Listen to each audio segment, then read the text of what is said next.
Redevance d'enlèvement des déchets dans les villes du Grand Nokoué. Le quotidien, notre époque a bien sûr le titre hier, Mathieu Bokor, la gratuité, elle est morte. La gratuité, elle est morte, beaucoup d'interrogations, puis beaucoup de surprises, beaucoup d'étonnements. Vous savez, Guérit TV Monde aussi s'est intéressé justement à ce sujet, est descendu sur le terrain. Les éléments reviendront dans le journal de plus ample. Vous savez, dans le rang de la population, c'est une surprise tout simplement. Il fallait s'y attendre, ça a été annoncé quand même au départ. Effectivement, vous savez, ça dépend parce que lorsque vous prenez le communiqué qui datait depuis le 20 septembre 2024, alors que nous sommes le 30 aujourd'hui, ou à partir de 29 que la communication a véritablement démarré, alors on pourrait se poser la question de savoir, alors pourquoi a-t-on attendu entre le 20 septembre et le 28 ou 29 octobre pour commencer par faire cette communication autour de cette gratuité morte. Je pense que la population ne s'y est pas trop préparée et il faut maintenant, à cet effet, vulgariser l'information autour de cette population, en tout cas du Grand Nokoué. Je parlais de Cotonou, je parlais d'Abomey-Calavi, de Porto Novo, de Sémékodi, de Ouida, etc. Et puis je le disais, nous étions sur le terrain, mais les gens étaient surpris de voir quand même que c'était nous qui sommes venus porter l'information à leur niveau. Je pense que la SGDS a l'obligation de pouvoir, après 4 ans, prendre une décision majeure, ce qui est normal. Mais je pense qu'il faut communiquer, qu'il faut accompagner, qu'il faut vulgariser. Surtout, comme l'a dit un chef quartier, qu'on pourrait retrouver éventuellement dans notre élément, c'est qu'il faut associer toute la classe pour qu'on accompagne la SGDS pour l'atteinte de ces objectifs. Alors, Mathieu Bokor, que dites-vous des modalités qui ont été fixées? Je pourrais peut-être ne pas trop condamner la SGDS, a priori. Lorsque nous prenons la SGDS est basée peut-être sur ses calculs à elle. Je parle de ces structures pour peut-être fixer les modalités. Parce que lorsque vous lisez effectivement l'arrêté interministériel, l'arrêté interministériel prend zone par zone. Et puis, plus loin, il s'agit aussi des propriétés qui vont bénéficier du nombre d'enlèvements par semaine. Lorsque vous arrivez à prendre 2 enlèvements par semaine, c'est-à-dire la SGDS vous fixe à partir de 3 000 jusqu'à 5 000 francs. Lorsque ça va au-delà, ça va à partir de 7 000 jusqu'à 30 000 francs. Je pense personnellement, peut-être que la SGDS pourrait avoir ses raisons, mais il faut aussi une étude du terrain. Il faut aussi comprendre ce que vit la population.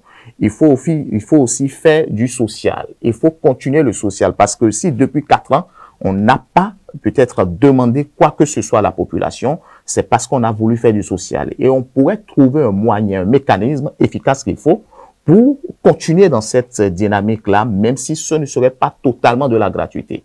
Je pense que la population, selon elle et selon les propos que nous avons recueillis, demande à ce que les prix soient réduits, même si cette population-là est d'accord avec la structure. Je vais parler de la SGDS, à ce que rien n'est gratuit sur cette terre. Je pense qu'il faut revoir la grille tarifaire, il faut revoir la fixation des prix, il faut revoir comment accompagner cette population et comment la population pourrait aussi en retour accompagner la SGDS, parce que je pense que lorsque vous regardez un peu le personnel, il y a quand même du matériel qui ont été renforcés, il y a beaucoup de choses qui ont été faites. Je pense aujourd'hui que quant à la SGDS, de pouvoir peut-être aussi organiser une conférence de presse, il faut le dire, pour communiquer autour de la question, vulgariser aussi cet arrêté interministériel-là, permettant à la population d'être au même niveau d'information. Dans le contexte actuel, est-ce que le moment n'est pas malvenu pour passer un tel communiqué? Difficile de répondre, mais lorsque nous pensons peut-être que la population crée aux difficultés quotidiennes qu'elle rencontre, on pourrait peut-être dire qu'elle est malvenue. Mais la question aussi qu'il faut se poser, quand est-ce que ça pourrait venir pour soulager? Lorsque vous prenez d'ici 2 mois, on pourrait entrer déjà en janvier 2025, les gens vont dire on vient de finir de fêter, on n'a plus l'argent, la Pâques est là, ce serait compliqué, les vacances sont là, ce serait compliqué. Je pense déjà que c'est déjà un ballon d'essai. C'est déjà un ballon d'essai pour recueillir les avis des uns des autres. Et je pense que cet arrêté interministériel, tel que je connais les différents responsables qui sont autour de cette LGDS-là, pourront peut-être mieux réfléchir pour pouvoir définir les modalités, associer tout le monde, comme nous sommes en train de le dire sur ce plateau, pour permettre à chacun de pouvoir respirer, de pouvoir bénéficier aussi des avantages liés aux différents ramassages des déchets solides ménagers.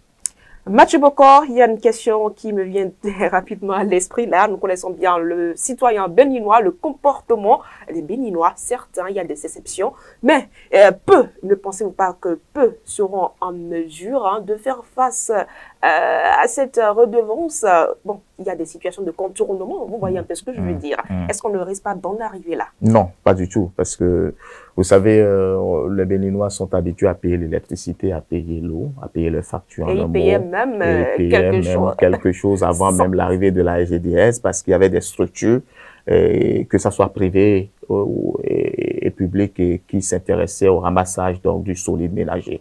Je pense que la LGDS, avec les différentes plateformes mises en place, avec le mécanisme mis en place, pourrait peut-être avoir un œil. Ce n'est pour rien qu'on a été enregistré. Et ce n'est pour rien que chacun a peut-être dit son identité. Même sur votre petite SIM, on connaît déjà qui veut faire telle et qui veut faire telle chose. Le Béninois, quel que soit son comportement, lorsqu'on arrive à lui expliquer, à lui porter l'information, à lui faire comprendre que c'est une nécessité, je pense que le Béninois s'y soumet. Et avec le temps, on aura le temps, avec le temps, on pourrait peut-être analyser de fond en comble, mais je pense que le Béninois, avec les propos recueillis que nous avons déjà eu sur le terrain, le Béninois est prêt pour accompagner la LGDS. Merci à vous, Mathieu Bokor. C'est tout pour le forum matinal de ce matin. Mesdames et messieurs, à tout de suite.